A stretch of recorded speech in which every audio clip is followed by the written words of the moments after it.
Hola, ¿qué tal? Buenas tardes. Nada, yo me siento un poco extraterrestre en esta mesa porque yo no me dedico al diseño de escenografía. Nunca en mi trabajo he pensado cuestiones un poco como las que se han hablado, que tienen que ver con, digamos, resolver ciertos problemas, enfrentarse a un texto para tratar de desentrañarlo, y son cosas que me son absolutamente ajenas. Yo les voy a leer un poco lo que hacemos con Lagartijas Tiradas al Sol y después conectaré un poco esas ideas con cómo las relacionamos con nuestra idea del espacio, o sea, del tiempo. Visitar el pasado es inventar el pasado es imaginar el futuro. Lagartijas Tiradas al Sol somos un colectivo de artistas que trabajamos en el desarrollo de un proyecto de investigación a largo plazo. Principalmente realizamos piezas escénicas, aunque también editamos libros, hacemos películas, discos, impartimos talleres y realizamos acciones varias. Nuestro trabajo de investigación se articula a partir de un eje: la memoria. Memoria e historia. Son preguntas sobre el presente las que nos llevan a indagar en el pasado. No partimos de un interés por el pasado per se, sino por la manera en la que el pasado actúa sobre el presente. Nos interesa trabajar sobre la memoria por la manera en la que nuestros recuerdos del pasado construyen nuestro presente y condicionan el futuro. La memoria es nuestra capacidad de recordar el pasado, es un acto individual e íntimo, pero la memoria, una vez que se articula y se hace pública, se transforma en historia. Trabajamos sobre la historia entendida como proceso social compartido. Es muy interesante, para nosotros al menos, que la palabra tenga dos acepciones tan dispares como las siguientes. Acepción 1 de la RAE: estudio de los acontecimientos del pasado relativos a la persona y a las sociedades humanas. Y la acepción 7, narración o relato inventados, contar historias de duendes. Es en el espacio intermedio entre estas dos posibilidades de la misma palabra en el que hemos desarrollado nuestro trabajo de los últimos años. Las cosas que sucedieron no se fijaron en tablillas de mármol, ni en la memoria de un narrador omnisciente que todo lo conoce. Las cosas nunca son como son para alguien, son como son desde un cierto punto de vista. Solo el ojo de Dios y el de sus impostores las ve desde ningún lugar. Nos interesa cuestionar desde qué punto de vista y bajo qué intereses se construyen los relatos del pasado. La reconstrucción del pasado es una operación que se hace desde el presente. Cada persona que participa de este ejercicio tiene posturas e intereses que intervienen en la manera en la que relata lo que sucedió. Se adopta un punto de vista para narrar y se privilegia una perspectiva por sobre otras. Se toman decisiones, se inventa el pasado. El pasado pasó, pero para recuperarlo hay que evitarlo. Es cierto que existen procedimientos científicos para comprobar lo que aconteció: residuos, testimonios, exámenes, indicios y verificaciones.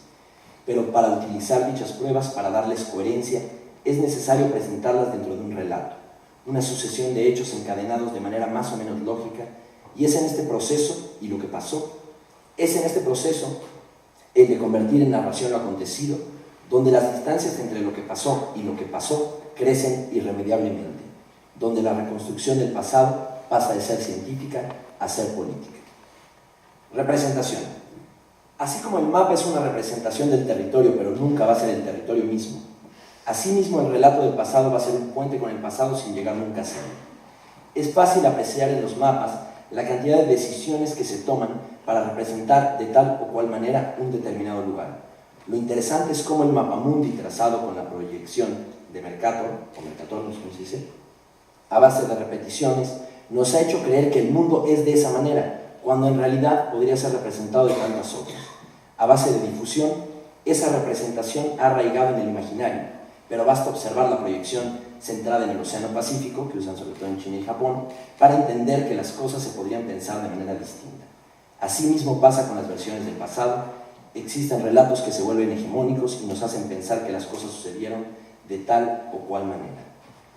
Toda representación conlleva el elemento de ficción que existe en el sobreentendido de que no estamos frente a la cosa en sí, sino frente a un modelo que nos ayuda a aprender algo de lo representado.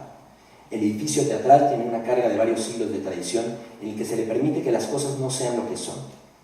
Un espacio de convención en el que las espadas no son de metal, la muerte no es definitiva y las cosas se repetirán a la noche siguiente casi de la misma manera. Es en este contexto en el que nos interesa la inclusión de lo real en nuestro trabajo teatral. Usar una realidad compartida, entendiendo como realidad compartida temas que son del dominio público, sobre los que los espectadores tienen nociones u opiniones previas a las que les presenta la obra. Usar esta realidad compartida como tema de nuestros proyectos es un espacio tradicional.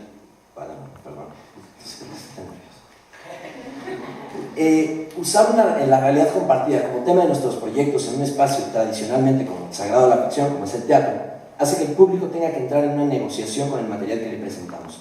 ¿Qué tan real es lo que me están contando? ¿Qué nivel de escepticismo debería tener frente a lo que me cuentan? ¿Me podrían estar mintiendo? ¿Por qué todas las luces apuntan hacia el escenario? Nos interesa hablar sobre el pasado real desde el teatro en la medida en la que se evidencian los mecanismos de construcción de esas versiones. Durante muchos siglos los pintores representaron principalmente imágenes religiosas, mitológicas y de la nobleza del lugar. Estas representaciones de un tiempo pretérito construyeron un imaginario de que las cosas habían sido de esa forma. Hoy en día el arte que trabaja con eventos del pasado más o menos reciente lo hace en un mundo que tiene un volumen de información y de imágenes muy alto sobre casi cualquier evento. La obra artística se asume como postura individual frente a hechos del dominio público, como alternativa de comprensión e interpretación de un proceso o momento.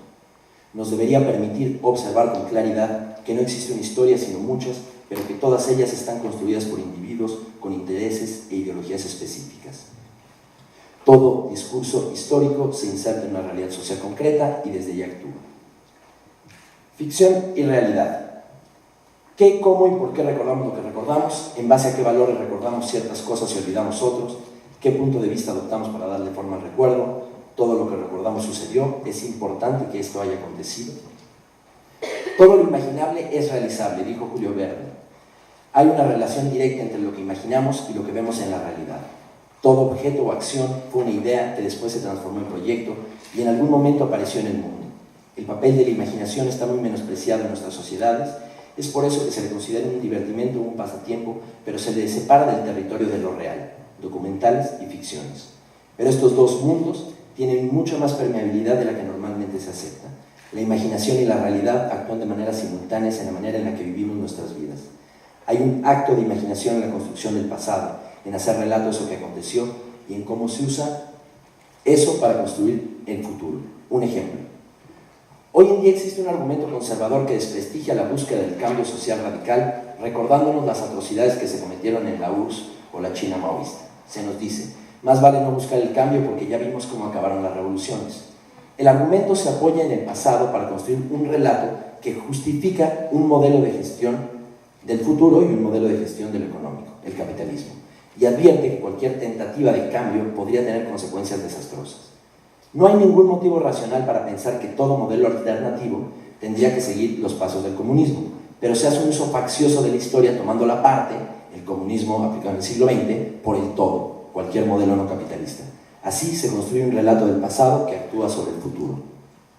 La política y el arte son dos cosas distintas. Son dos esferas que inciden la una en la otra, pero no es bueno confundirlas. En política los mayores riesgos no necesariamente traen buenos resultados y en esas decisiones va de por medio la vida de personas. En arte equivocarse no tiene consecuencias, o si las tiene son muy limitadas. Los artistas que se conforman con lo que hay, que no toman riesgos, merecen ser desterrados del continente y enviados a islas. Es por eso que consideramos que el arte es un territorio ideal para revisar el pasado y en particular el teatro, porque al ser puro presente nos obliga a concebir la construcción de la historia como lo que es, una representación.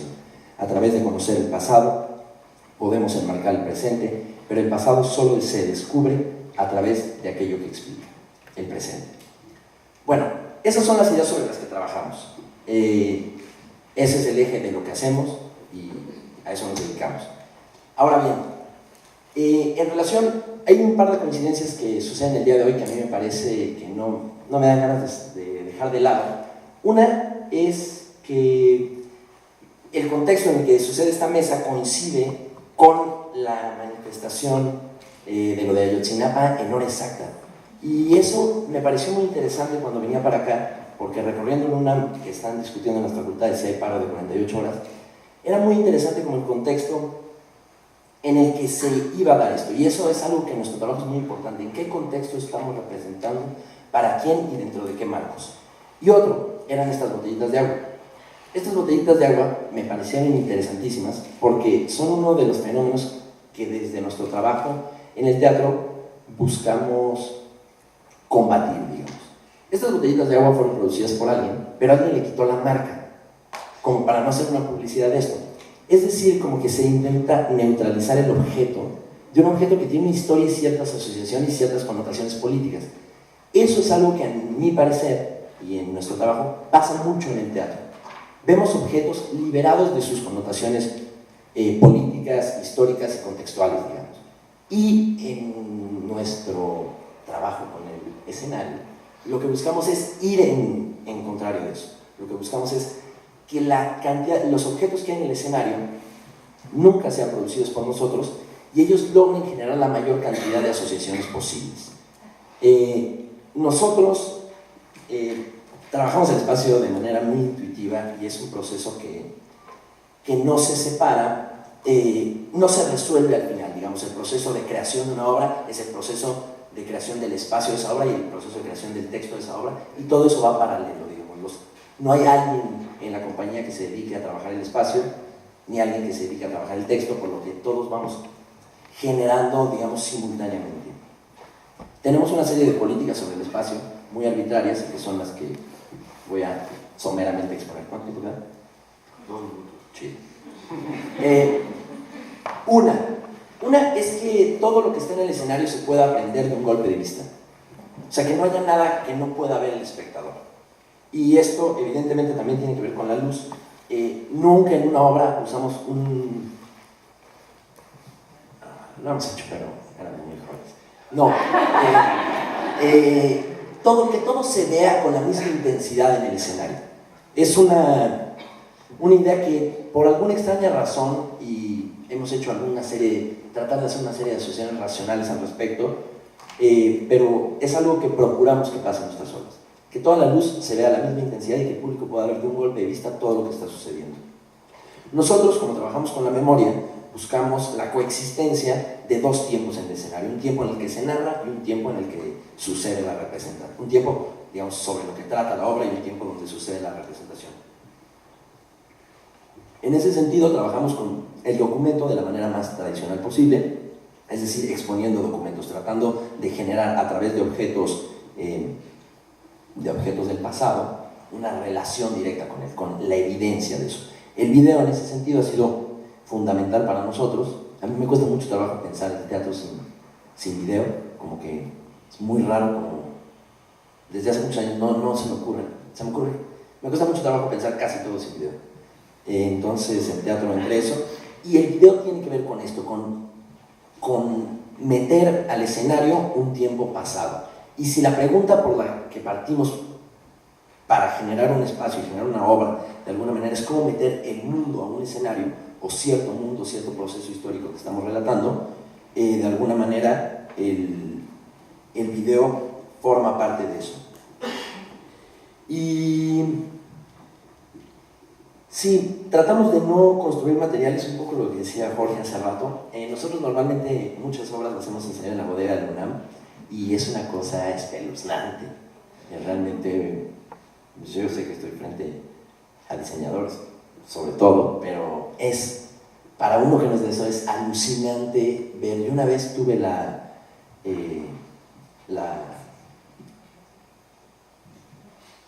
vi una obra de teatro que usaba unas columnas griegas, era Edgar de García, no sé, era Medea o Fedra, no me acuerdo, pero usaba unas columnas gigantes y me acuerdo que estuve muy... vi la obra, más allá de mi opinión sobre la obra, lo que me sorprendió fue saber que esos objetos tan grandes iban a estar ahí en un lugar que nadie los iba a usar. La idea del reciclaje en escenografía, desde mi punto de vista, con lo que yo logro observar en esas bodegas, es bastante simbólica, porque sí he visto que se usan un par de mesas, pero vaya, son unas columnas griegas, no creo que nadie las vaya a usar. Y esa ruina que significan esas bodegas, ese residuo de cierta manera de entender el teatro, de cierta manera de producir el teatro, que es muy de México, porque he tenido la oportunidad de bodegas en Europa tienen otro presupuesto, digamos, para gestionar esa misma bodega, y las bodegas son, digamos, están divididas de otra manera y gestionadas de otra manera, por lo general, o por lo menos en los teatros grandes. Y en otros países, pues es impensable. En Argentina, unas bodegas como las que tenemos aquí son más difíciles, nada más por el volumen de producciones que hacemos aquí, con el volumen de madera que hacemos. Y eso ya no sé por qué lo dije, creo que ya no tenía que decir, pero bueno.